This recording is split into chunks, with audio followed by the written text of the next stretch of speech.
All right. So this is starting our live. It's Wednesday, 9 o'clock. A lot of you all have been kind of waiting for this, and here we are.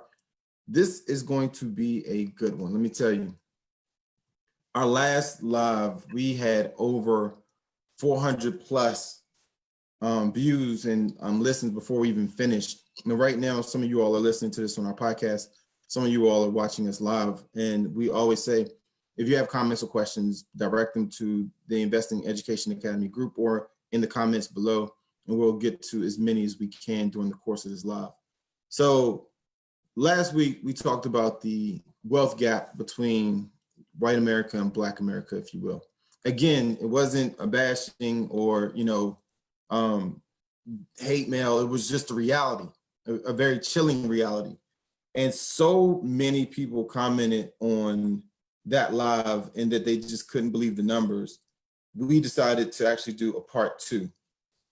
So this is going to be our part two to talk about, some of what causes and the effects and why the economic gap is as large as it is. And for anybody coming in, Leon did some research and found out that essentially Leon, you can give them the overview of last week and so pick up where we're going today.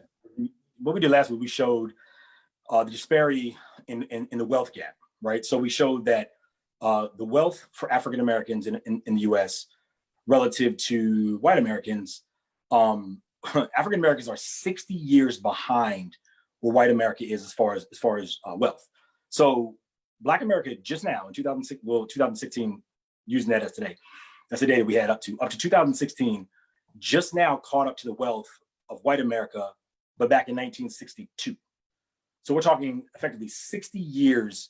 African Americans are just catching up to white America's wealth is, but 60 years in the past.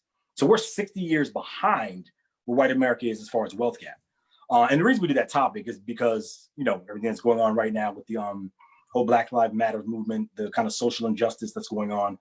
And we looked at it as, from because, we were on the finance side, we looked at it as, well, how can we address this topic, but kind of around the things that, the things that we discussed, which is investing.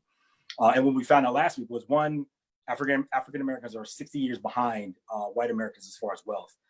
And then we kind of found out why.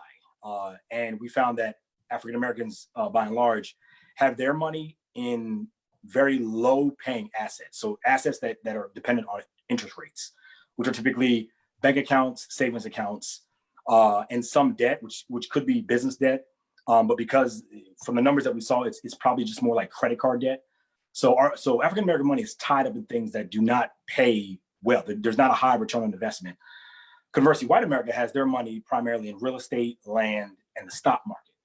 And as we know, we always say the stock market pays about, on average 10% per year. Real estate, some stats I looked at recently, real estate can be anywhere from as low as 5% to up to maybe 15% per year on average.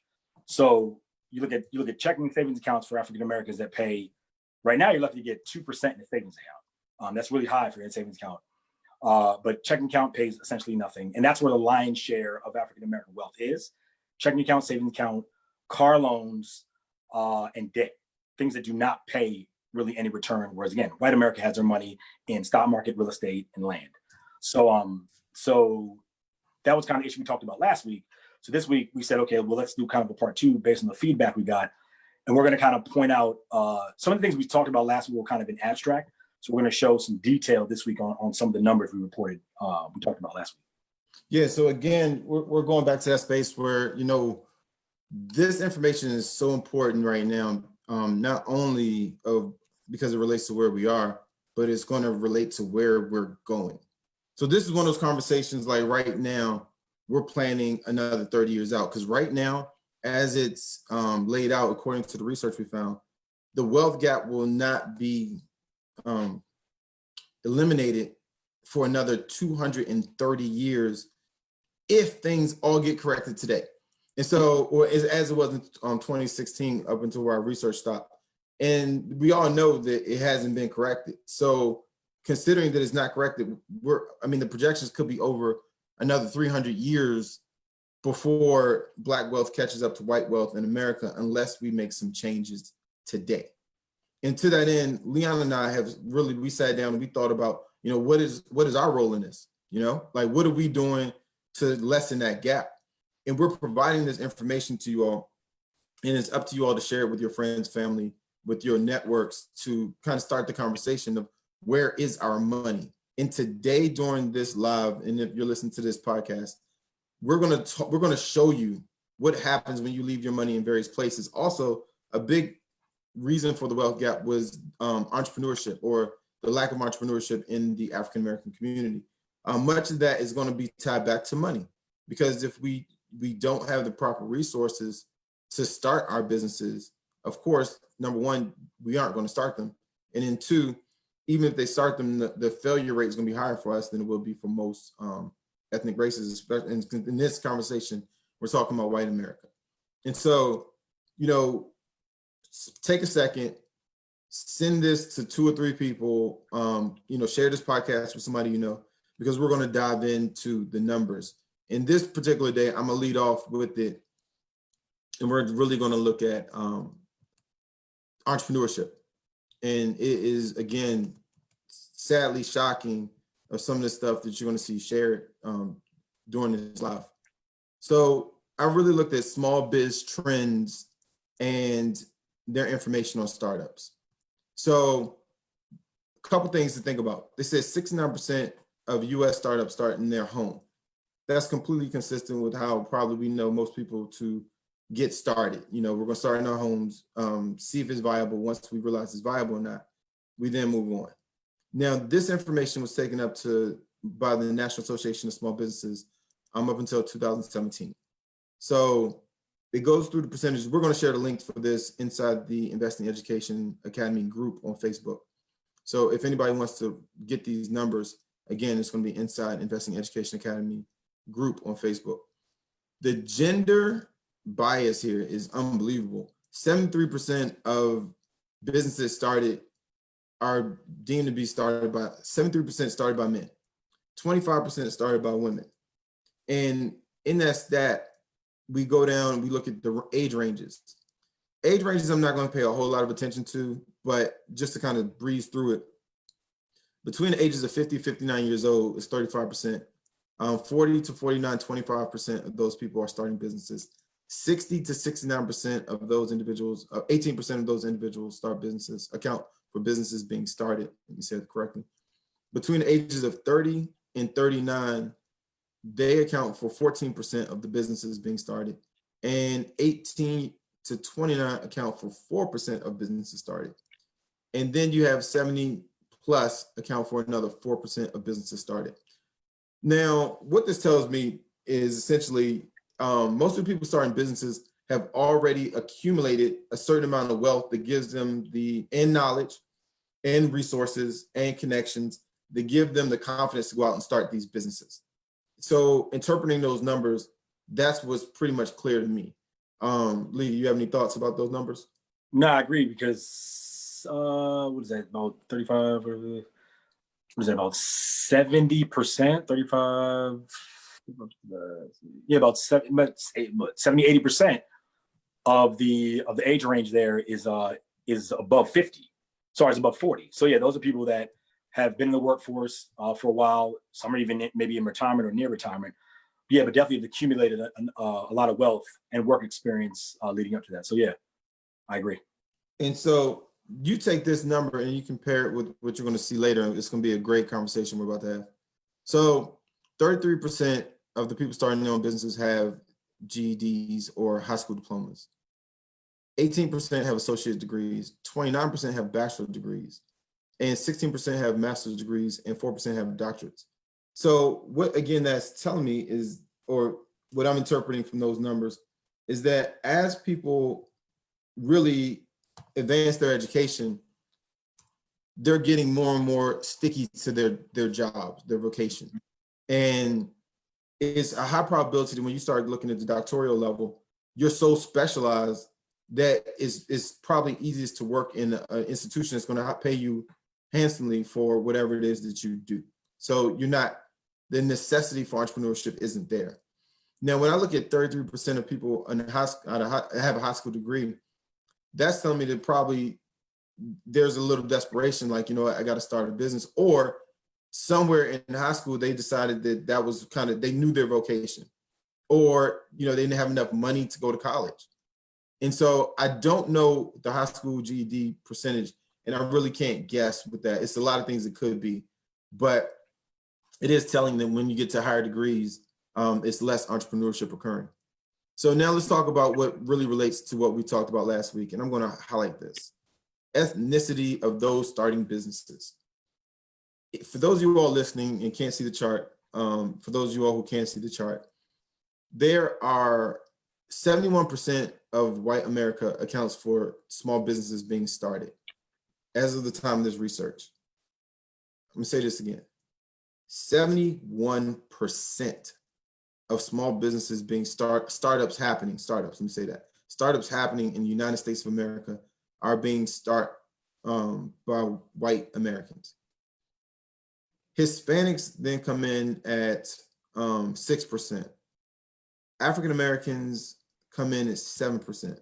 Pacific Islanders or Asians come in at about 11%. And then this particular research has other listed at 5%. So all those are important. We're going to focus on two right now. White America is accounting for 71% of startup businesses in the United States. Black America is accounting for 7%.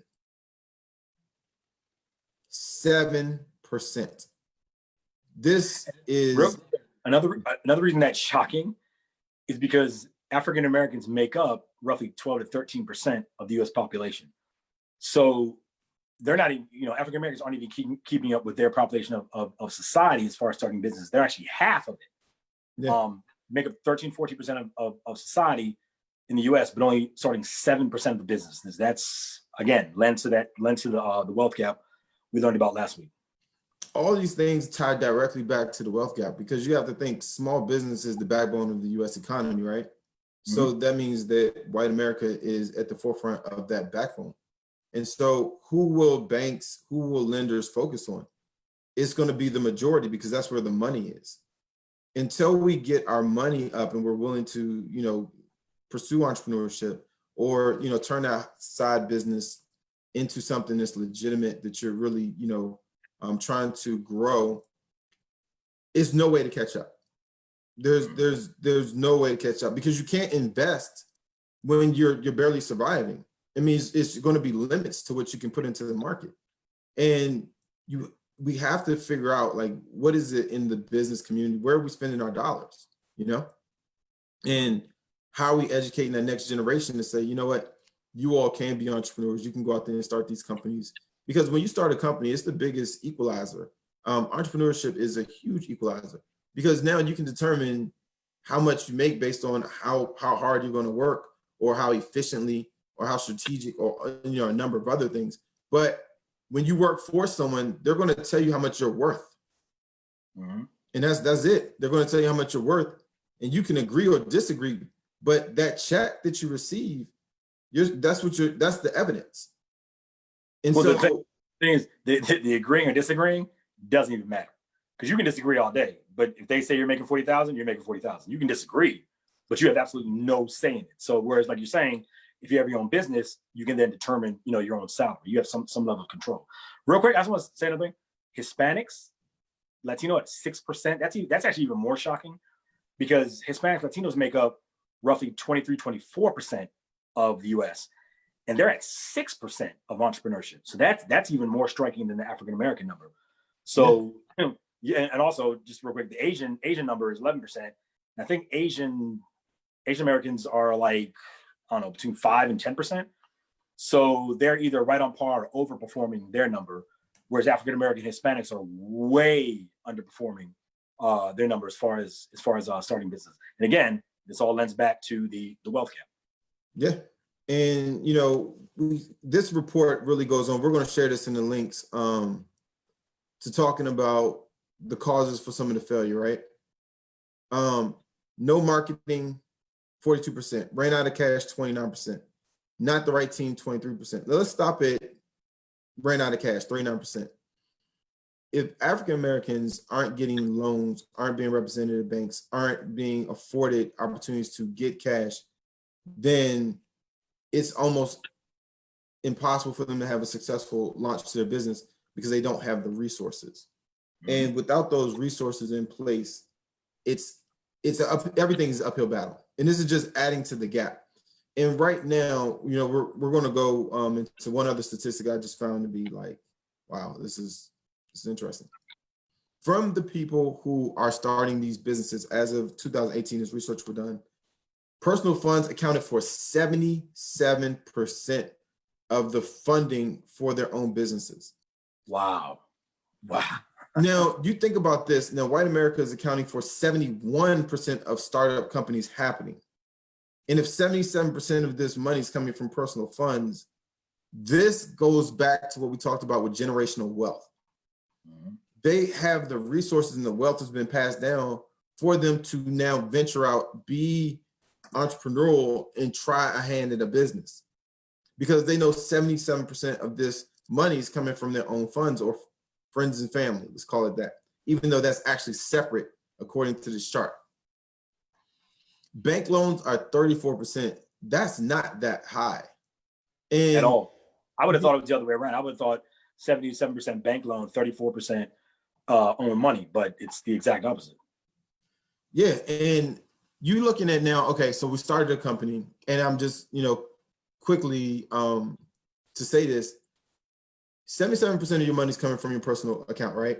And then for those individuals who make it, like the average business goes about 5 years before it's determined if it's going to succeed or fail. The reason why it goes 5 years, people don't tell us. And we always hear, oh, your business is going under in the first 5 years, but why? Because most people, and this research actually opened my eyes to why that is now. When most people start their businesses, considering they're over 40, because that's where the majority was, over 40, they've accumulated a certain amount of wealth inside of their 401ks, 403bs, 457 plans, TSPs. So most individuals in that age bracket have accumulated about 6 years of income in their TSPs and various retirement accounts. And some have between 6 months and a year's worth of liquid assets available. So now you take those two numbers, and it makes complete and like utter sense that 5 years is the number, because what you're going to do is you're going to burn through cash on hand first, because 77% of funds are coming from personal effects and personal accounts. After you burn through it, if you have between 6 to 7 years worth of income in your retirement accounts and you're going to use it for your business, you get hit with the 10% IRS penalty for early disbursement from a retirement account. Then you get hit with taxation, regular ordinary taxes on any gains. So that's probably going to pull you down to about 4 years worth of income, right? Survival money for your business. Between the 2 years you had, say 1 to 2 years you had saved, about 4 years you have in retirement funding, that makes up 5 years worth of money that you're pouring into a sinking ship. Mm-hmm. And like when I did the research, I was like, this is where the gap, this is why that gap persists, because now not only is that failure rate about as little over 50%, that means that you wiped out your retirement and you're going back to survival mode when you clearly left the job to pursue entrepreneurship. Mm-hmm. We have to look at our resources, where our money's coming from, how are we leveraging money, how are we passing down money. And for, the parents watching this, think about your kids right now. The best way to stop this is the generations after us. We want to get to a place of success, and this is why IEA exists, looking at where we're putting our money. Leon's about to dive into that wholeheartedly.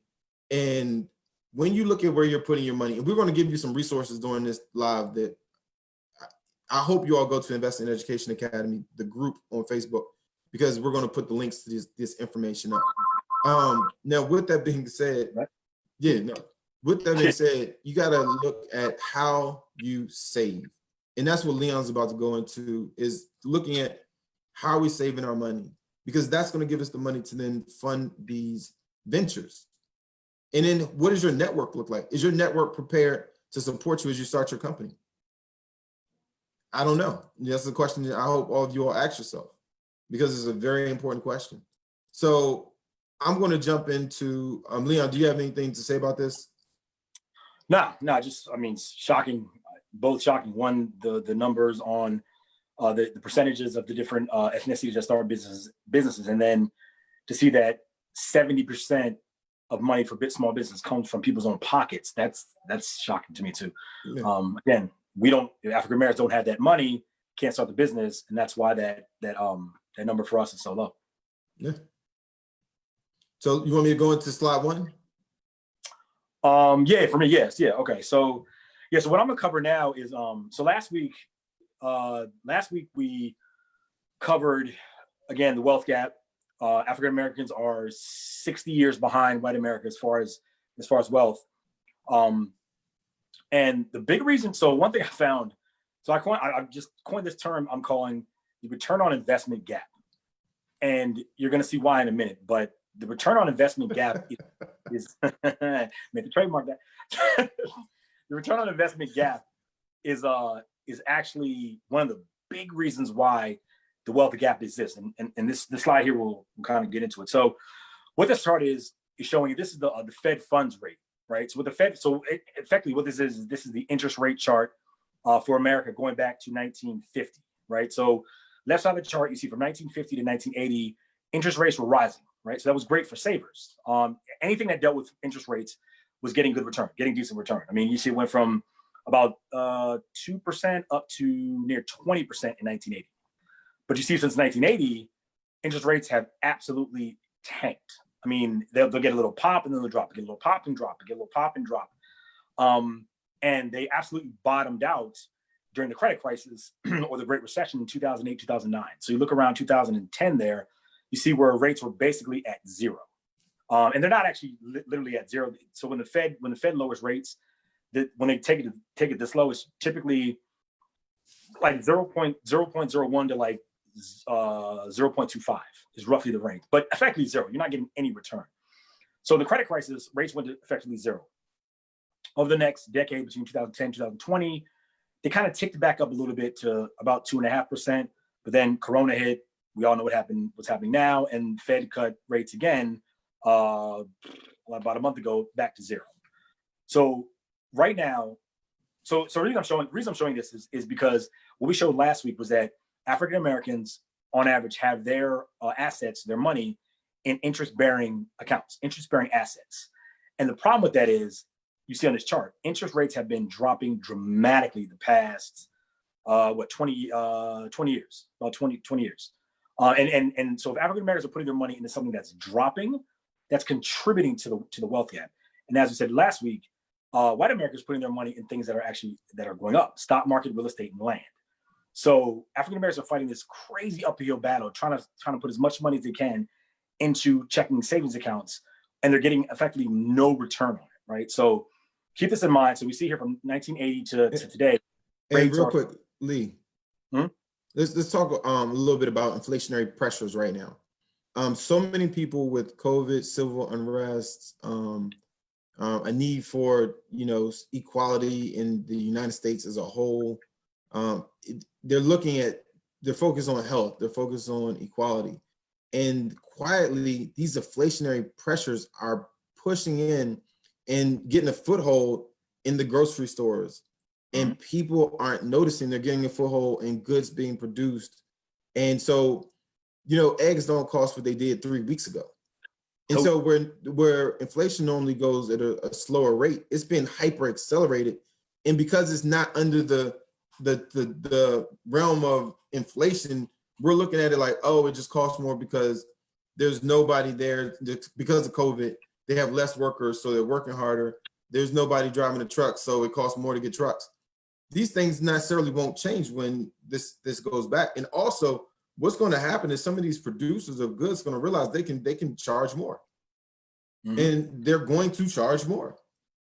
Toilet paper, water, all these things normally that have a very slow crawl to increase numbers are like being hyper accelerated during this time period. And because we're just so excited to get it, we're not looking what's happening in the marketplace, which means this chart is hyper accelerated at this point.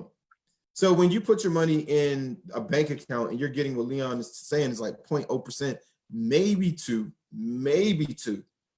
All of a sudden you come out and you're like, I want to buy a hand sanitizer. And all of us know hand sanitizer used to be like free. Or you get it for like $1 at the front. that small bottle of hand sanitizer that used to be on the impulse buying rack is now behind the shelf. Like you got to request it, and it's probably like $10 to $12, $5 for the really small bottles. When you look at when you're buying eggs, and it was probably, I don't know, $2, $3, $4 for a dozen or so. It's now like $5, $6. And this is huge because it means it's eroding the buying power of your dollar. And we're so caught up in everything happening, we're not seeing what's going on in our communities, in our stores. And so when the smoke does clear, you have to make more money just to live with the means you were before this all started. So, and Leon, the next graph is going to be pretty telling on what happens to your money in these inferior accounts. And yeah, Brent makes a good point. So that's a really good point about inflation. So what this is showing is that, yeah, as Brent said, inflation is, inflation runs about average 2-3% per year. But that's a good point. Right now, I just saw a report the other day that said groceries are up 15% since COVID, since mid-March, 15% for groceries. And your interest rate, as you see from this chart, is dropping. So the money, your quote unquote investment is going down in value while the price of goods are going up. So you're upside down. Prices are going up, and your investment is actually going down in value in return on investment. You're losing buying power at the fastest rate ever. Like right now, the erosion of your interest is unbelievable. And Beverly just put a post. Shout out to Beverly because super supporter. She was like, "This is so true. If you no, let me see. Actually, that was Shaniqua. Shaniqua, she said that it's so true. If you online shop, you can see trending prices of groceries going up." And then Beverly said, "I'm noticing it as well. I just paid $19 for a sandwich that normally costs $13 pre-COVID. Like, geez." Yep. And so these small businesses that have been hurt, that have been, whatever that caused them to experience economic loss, they're trying to make up the difference. And especially in the small business marketplace, because their store hasn't been open for X number of months. You go in and buy some bubble gum, it went from $1.20 to like $2.10. And if your money is in these inferior investments, people, this is why we do what we do. This is why we're spreading this message as if it's gospel, because someday it's going to hit, and people in our community are going to say we were prepared. And those that are choosing not to listen, or maybe turn the blind eye or not listen to these lives, we're not charging for this. Like, this is information really to say you need to be prepared. The change is here. It's not coming. It's not projected. It's like right now. And if right now the change is happening, but you're still saving your money all the old ways that you did before, you're losing. You're absolutely, and your children are losing, because what you're going to see from the chart is what happens in the future. Right. Yep. So yeah. So again, this chart is just showing you, again, the if you're primarily in interest bearing accounts, savings, checking for your investments, you've been losing the last 20 years. And so yeah, Brent, you go to chart 2. Okay, so what this chart is showing you, playing on the back of the other one. So this is showing a savings account that's yielding 2% per year, right? So, and it's going over a 10-year period. So in year 0, which is the first year, you have $10,000 in there, deposit in this account. And over the next, so this is showing compound interest as well. So the interest on this is compounding year over year over year for 10 years.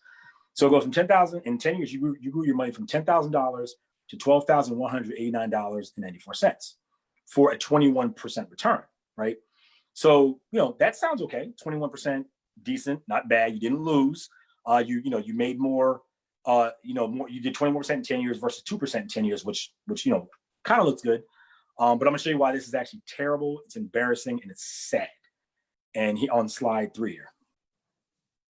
So this chart is a chart of, okay, let me step back. The chart before with the interest rate in a savings account was essentially Black America. Black America has their money in savings accounts, typically like this one, money in savings accounts, put in there at year 0, 10 years out, they've grown their account by 21%, right? Not bad, but really it's terrible. It's horrible. This is again, bad.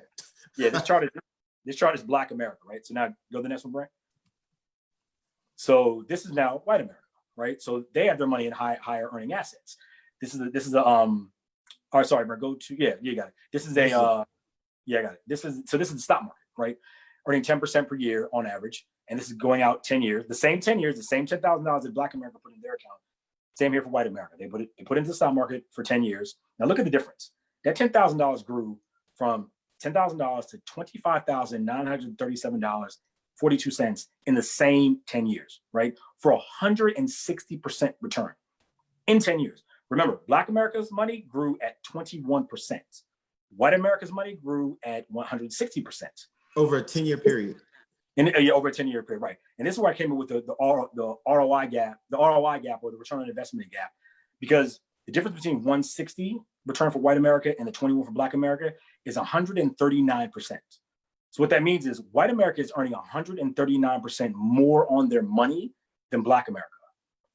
That is unheard of. I mean, I've never heard anything like that. And that's why unless we close this gap, forget eliminating the gap, we just need to shrink it some, right? So instead of Black America earning that 21%, that needs to jump up to 50, 100, 120% per year over a 10-year period, just to even close the gap. So this shows the striking level of disparity between white America and Black America on the money that they earn. Again, the return on investment gap, or the ROI gap, is 139%. White America is earning 139% more on their money than Black America. And that's one of the biggest contributors to the wealth gap. And Leon, that's going to take us perfectly into this rule of 72, right? A lot of people ask about the rule of 72 and how it works. And essentially, the rule of 72 tells you how long it takes your money to double at various interest rates. And so we found this calculator. We're going to put it inside the Investing Education Academy group for anybody who wants to, learn this or use it really. So let's look. If your money's at 10%, what Leon just talked about, only thing you have to do is put in 10%, hit calculate, and it tells you it takes you roughly 7.27 years for your money to double. So at 10%, roughly 7.27 years, right? So let's just say 7 years to make it easy. Now, Leon just said 139%. And let's just see what happens. You are less than a year for your money to double. So that means every 8 months, your money's doubling. Like with that gap, that type of gap. Now, it's more to go into it to do the math than what I just did. But just think about, okay, if we're Black America, we're at 2%, right? And we do the calculation. That's 35 years it's going to take your money to double. Again, if you all, watching this want to throw in some like, hey, what about 10%, 12%? I will run the calculation right now. But now we're talking about, because you're in an inferior product, it takes you 35 years for your money to double. Now, if you're depending on that money to start a business to increase your, income, is that going to happen at 2%? You're just working hard, and we have to learn. We have to learn how to make our money our employees. And until we learn to make our money our employees, we are going to lose. And I'm telling you, I'm not going to lose. Like I am not only learning to make my money my employees, I'm getting training on how to get my employees to work harder. And that's what IEA is doing. We're helping train you all to efficiently use your workforce. Your money is your workforce. How are you managing them? The bank is vacation. In your house, I mean, you just fired them. Like they're no one's working for you. You fired off everybody. Yeah, if the money's sitting in your house, there's no return on it. So there's nothing. They're not working. And then with inflation, it's actually losing money per day if it's just sitting in your house. I mean, really, it's losing money if it's sitting in a checking account. It is. It's almost breaking even if it's sitting in a savings account. In some instances, if you're at 1.5, which is more the average, you're actually losing money. So unless your money, again, is in something that's, I mean, like I just said, groceries are up 15% in the last 2 months. If your money, even if your money is in the stock market on average at 10%, based on groceries, you're losing money, right? I mean, now that 50% for groceries, of course, isn't normal. That's just kind of what we're going through now.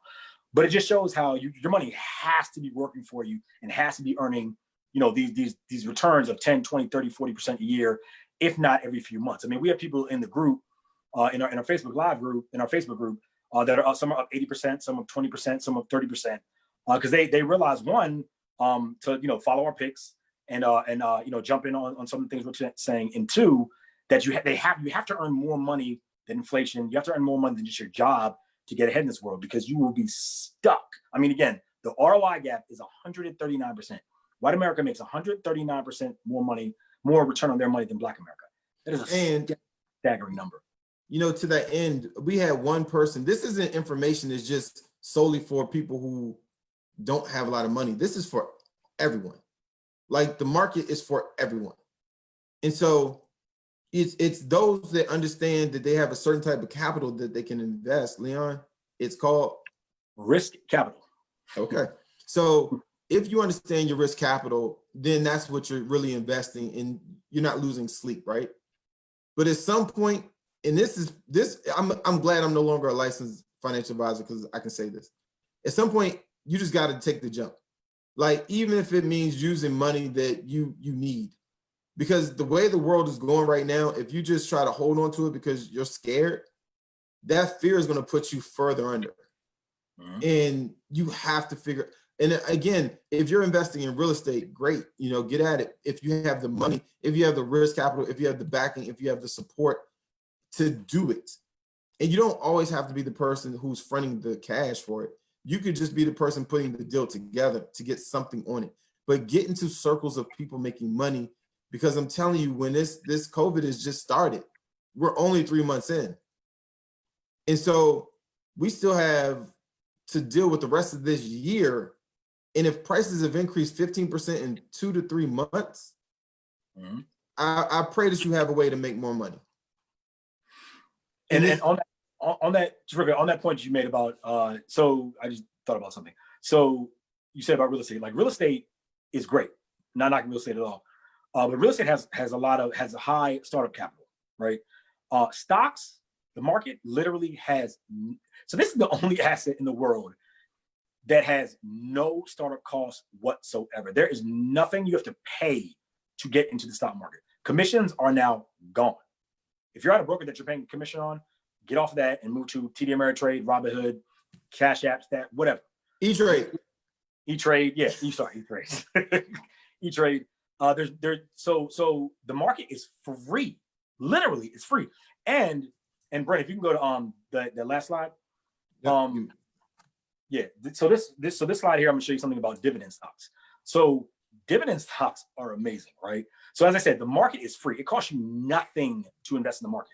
There's no other asset on this planet that's basically gonna give you free money and charge you nothing to get into it, right? Leon, real quick, before I go into this chart, I do want to show one other thing.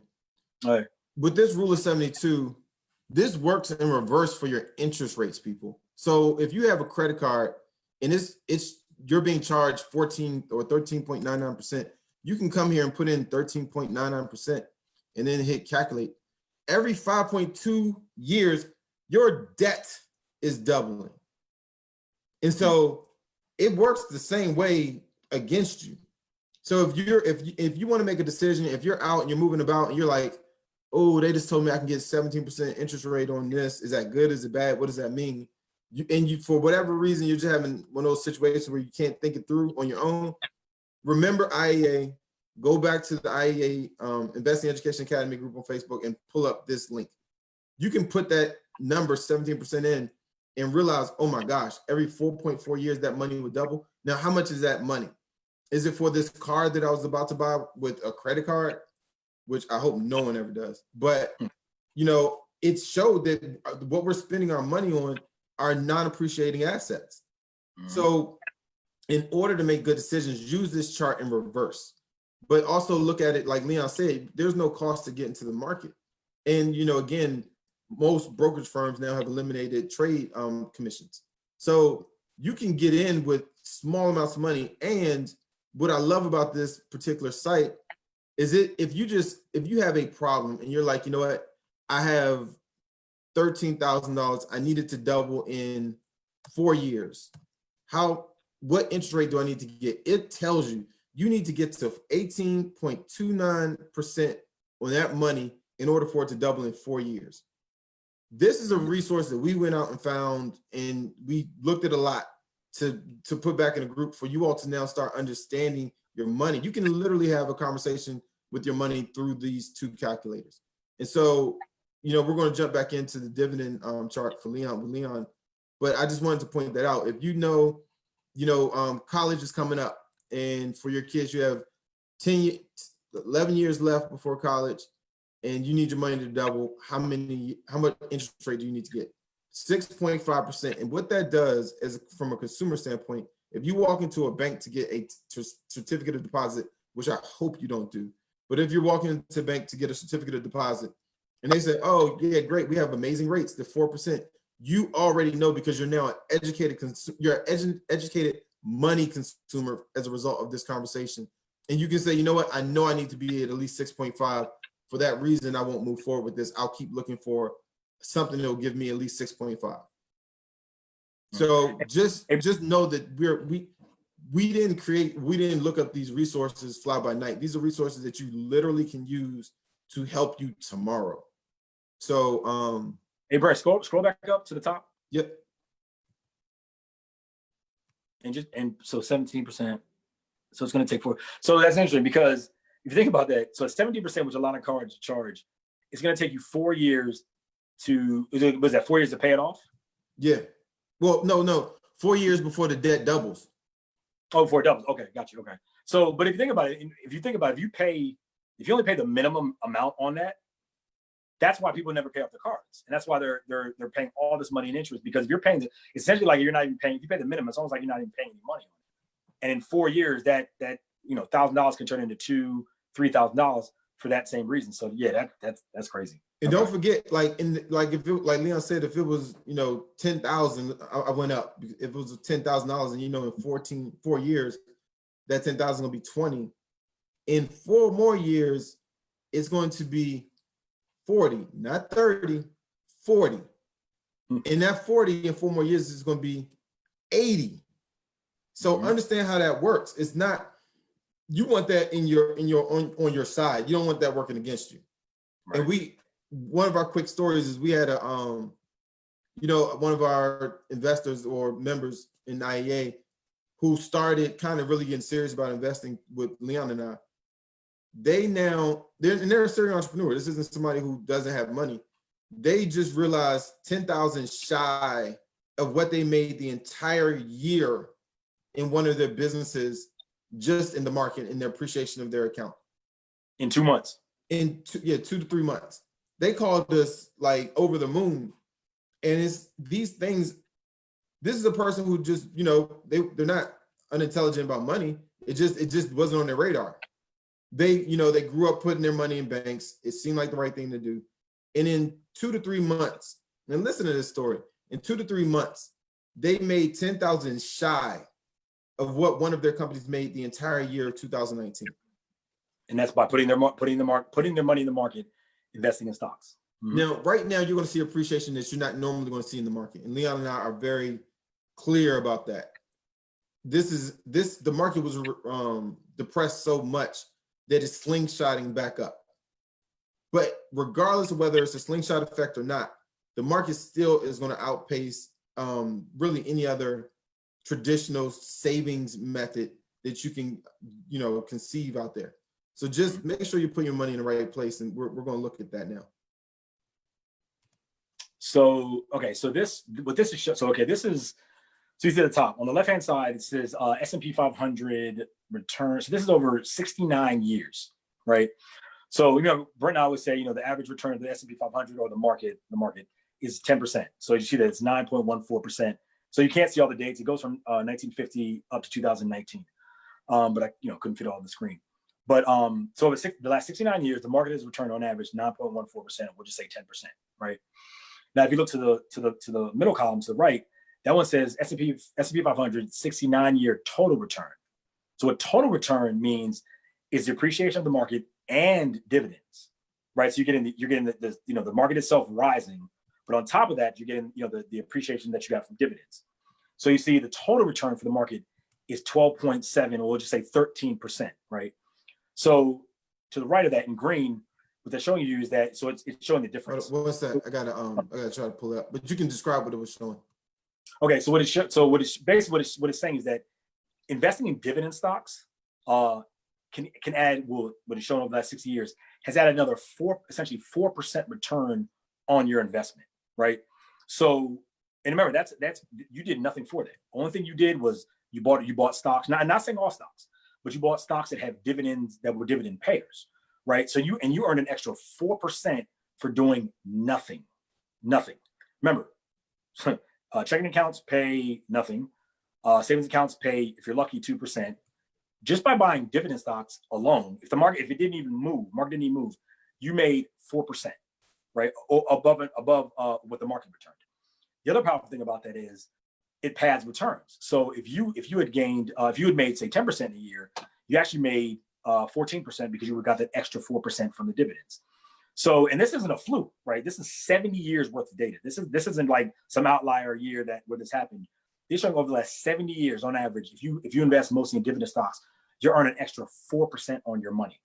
And in numbers terms, if you take $10,000 or if you take $100,000, you're talking about an extra $4,000. Or on $1 million, you're talking about an extra $40,000. So these are real world money. It's real world dollars we're talking about. And you can earn an extra 4% on average just by investing in dividend stocks. So I just want to point that out, that because we're saying, look, if we can find return any way we can and move away from the low ROI investment assets, dividend stocks is one of the best ones you can do, because again, your gains are going to be padded on average by about 4% above what the market returns. Yeah, and this information that we're providing to you all, we want you to understand that we are very careful when we say the words that we say, and this isn't information that's true right now. These lives are literally timeless. This podcast you're listening to, you can listen to next year, and it still holds true. The numbers may be different on some of the stocks that we're actually looking at, but the concepts have been in existence before we did this live, and they're going to be the same concepts after this live. And they're the concepts that white America is doing today. They've been doing historically. And this is the concepts that Black America has either no knowledge about, fear of, or a desire just to stay where they are and where we are.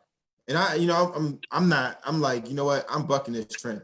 And so you oftentimes hear me like fight between we or them, like when I talk, because I refuse to let my family go through this. And as a licensed advisor, when I was that, I'm not anymore, I literally heard families or people in our community say these words out their mouth, and it made me just want to get up and leave the house. Well, why should I leave them that much money? Nobody left it for me. And why would I leave them that? That's going to make them spoiled. If I leave them that, they're not going to understand hard work. I mean, like, I can go down a list. Like, it's tattooed. It's the worst tattoo you could ever have inside your brain. And because of that, I've worked harder to work with parents, especially those who have kids, to let them know this wealth gap happened because of some of those parents I heard utter those words. And that's what's going to perpetuate this wealth gap. And not only that, those are also some of the people out there protesting, which makes no sense, like, at all. This is me on my soapbox, my little rant. They're out there protesting, and then they're coming back home saying, I want you to grow up harder than what I did because it's going to build character. But doing nothing to achieve that. Yeah, doing the reverse. They're like purposely spending down their assets. They're purposely not taking care of their estate planning. How many people watching this, listen to this? Please, I challenge you, do you have an estate plan done for your family? And I'm pausing. This is a pregnant pause. Do you have an estate plan done for your family? How many of you all listening to this have the large chunk of your money in a savings account, and right now you're rubbing your chin and you're rubbing your head like, ooh, they're talking to me? Mm-hmm. How many of you all went to a bank and somebody behind the window said, hey, we have this CD today. If you get it, we're going to give you 2% over the, and then this is one of those insider secrets that you should know. When you go get a certificate of deposit, a CD at a bank, it serves a purpose. Mm-hmm. But in the finance world, when we're in the brokerage house talking about who's doing what, We literally call those, we used to call those, I'm not there anymore, certificates of death. We like, oh man, we knew somebody got a certificate of death today. And we were like this makes no sense. It was comical. Like, why would they do that? And it's locking us into this mindset that the banks are safe, where our money's at safe, and it's not. And you know what? The other thing too is whether you have your money in the market or not, and your money's in the bank, your money's in the market. You're just not getting the money for it. Because I promise you, the dollar you put into the bank isn't the same one they give you back. They're giving it as loans where they're getting a higher interest rate than what they're paying you. They're giving it as first-time investments for people who are doing businesses, which is we saw 70% of white America, or the 71% of the startups are happening by white America. 7% is happening by Black America. That's insane. And only 6% of Hispanic. And so one last point on this is that, so as we know, we can't, I mean, part of the wealth gap, probably maybe the biggest portion of it is income inequality, right? So we can't, but the thing is, we can't control what, Microsoft, Home Depot, Bank of America, Chevy Chase, we can't control what they're going to pay us. They're going to pay us what they pay us. I mean, that's a whole nother debate and social issue as far as income inequality. But what we can control is the paycheck, is the money they do pay us. So when they pay us that 60, 70, 80, 100 grand a year, we then need to take that money and put it into assets that are going to give us a higher return than inflation, give us a way higher return than a checking or savings account. We control that. Like, we can directly say, I'm not going to take 2%. I'm going to look for 20%. We can directly do that. And that's the only way. Well, not the only way. That's one of the ways we're going to shrink that ROI gap. Remember, white America is earning 139% more on their money than Black America. And that's primarily because our money is sitting in checkings and savings accounts, where it's in real estate, stocks, and land. And business. We're returning huge amounts of money. So we have to then think about it as, we can't control income, but we can't control our investments. The money we get from our jobs. And as Brent, you read my mind, Brent.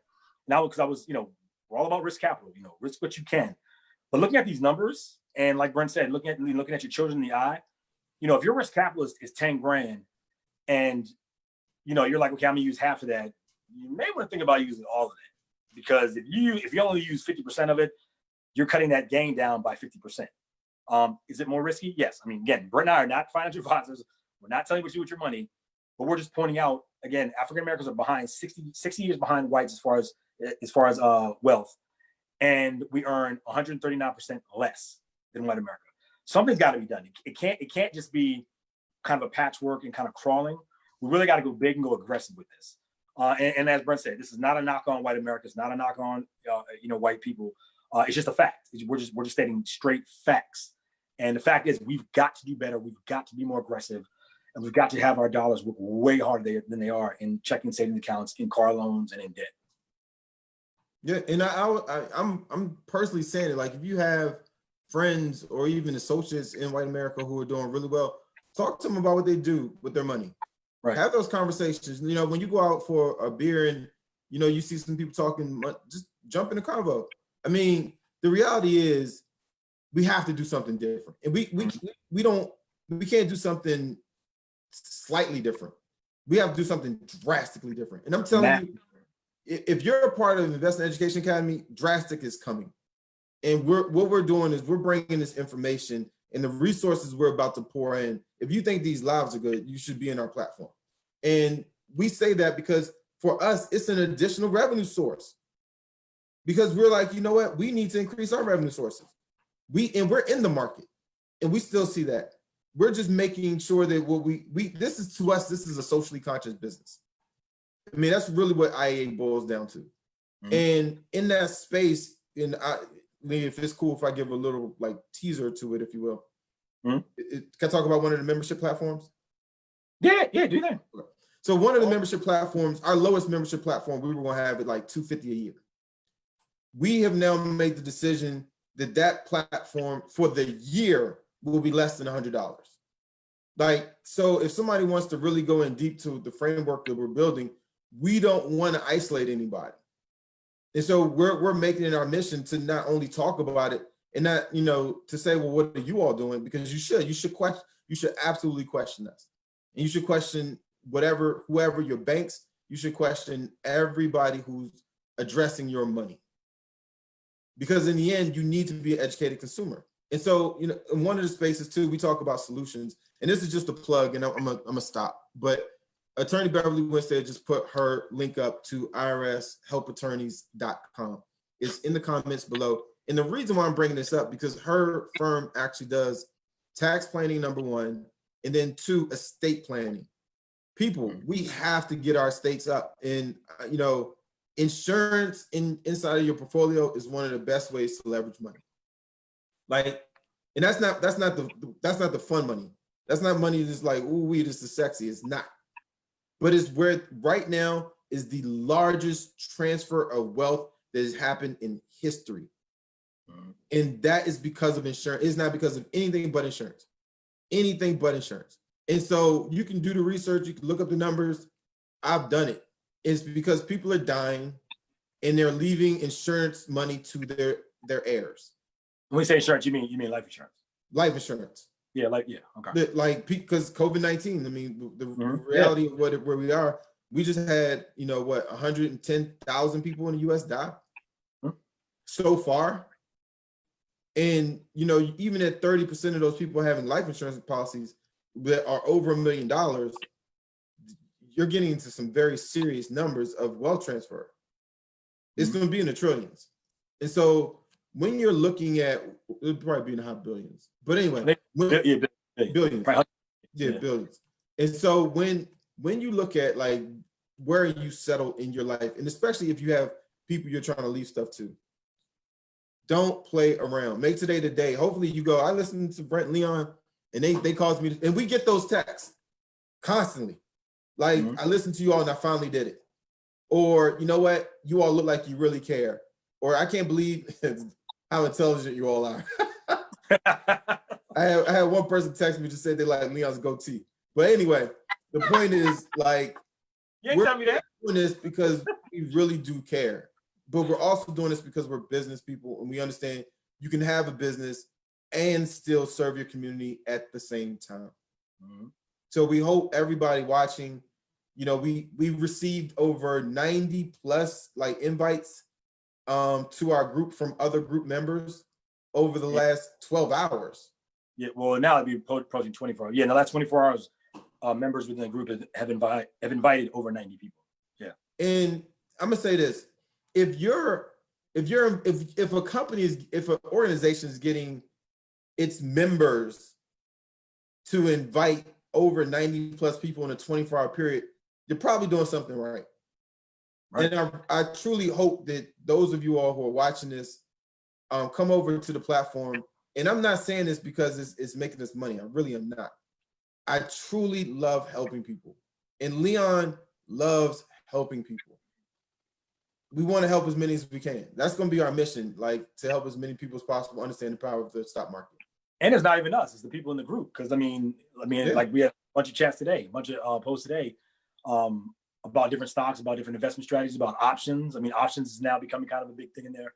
So that was Beverly's brother-in-law. Oh, okay. Yeah. Okay. So that's she said she didn't even know he knew that much about options. So again, these things that you all are doing are starting to change how we build the business. And so you all are having a very immediate effect on how we build this business. And I don't know if we made the announcement, but Leon and I just got our EIN, tax identification number, yesterday.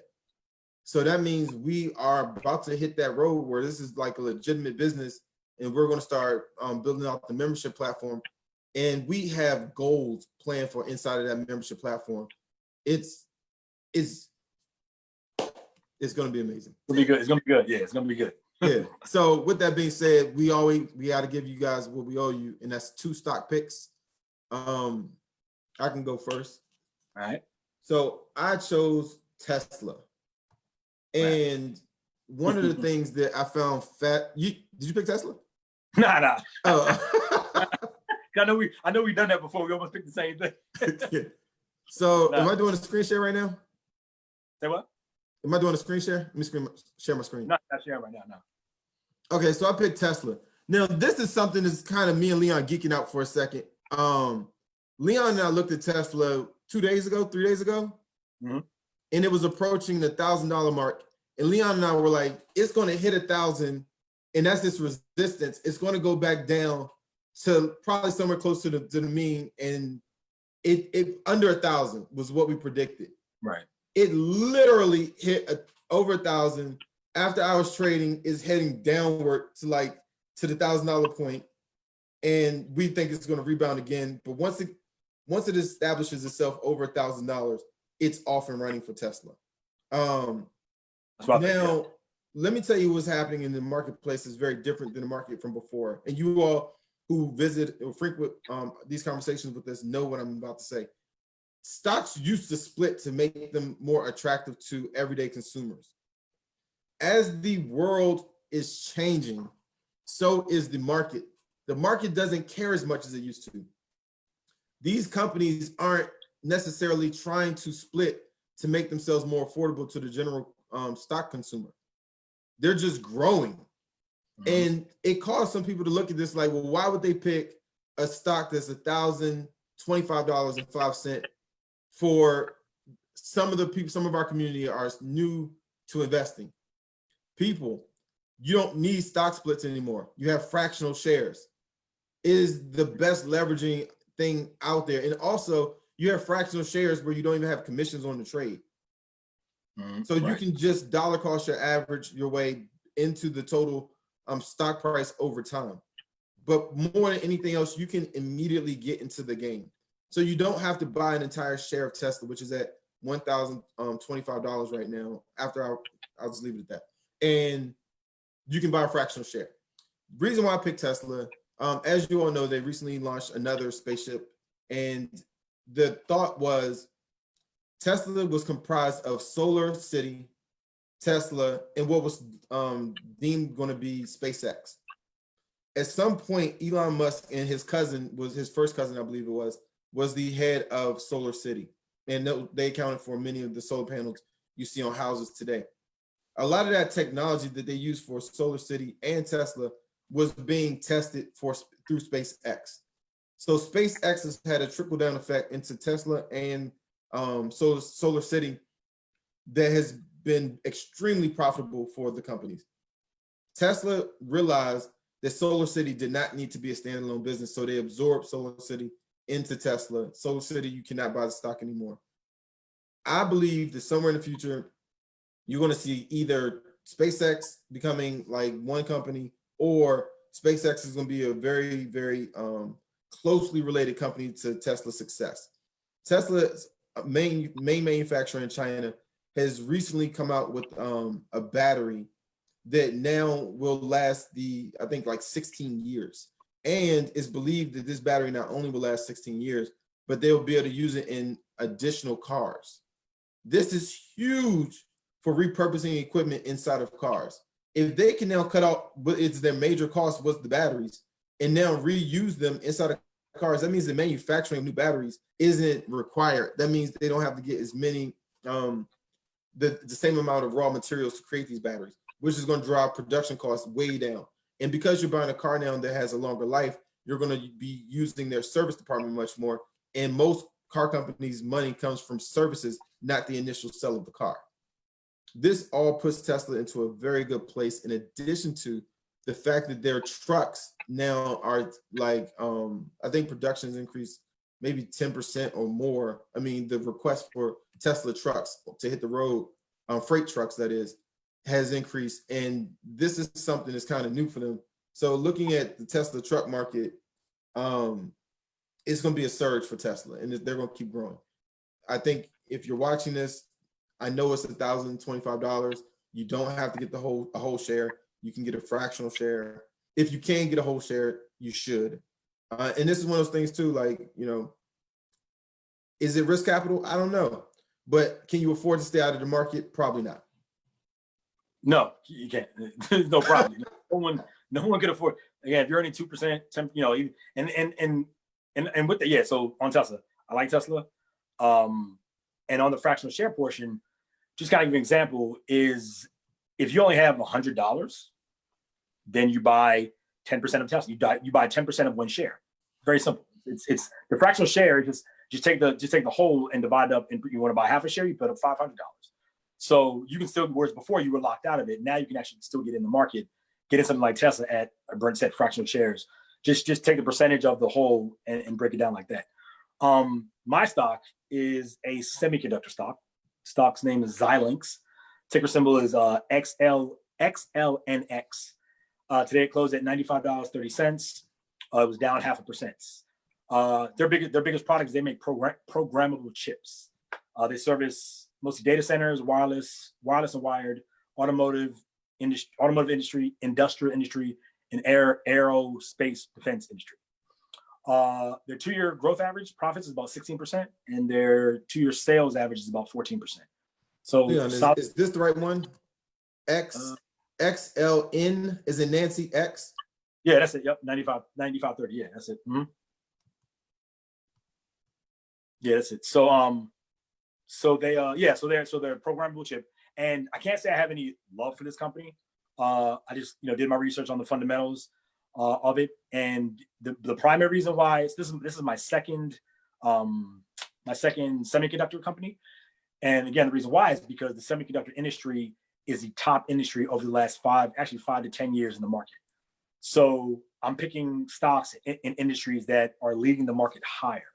I'm not looking for laggards. I mean, laggards can work. I mean, markets that are trailing. And then when I say leading the market, I mean they're beating the S&P 500. As we saw, S&P 500 does about 10% a year. That's the market. With semiconductors over the last 3 to 5 years has done about 130%. So semiconductors are leading the market by far. So I like to pick stocks that are in markets that in sectors that are leading the market higher. So again, I have no love for Xilinx, but I know they're in a sector.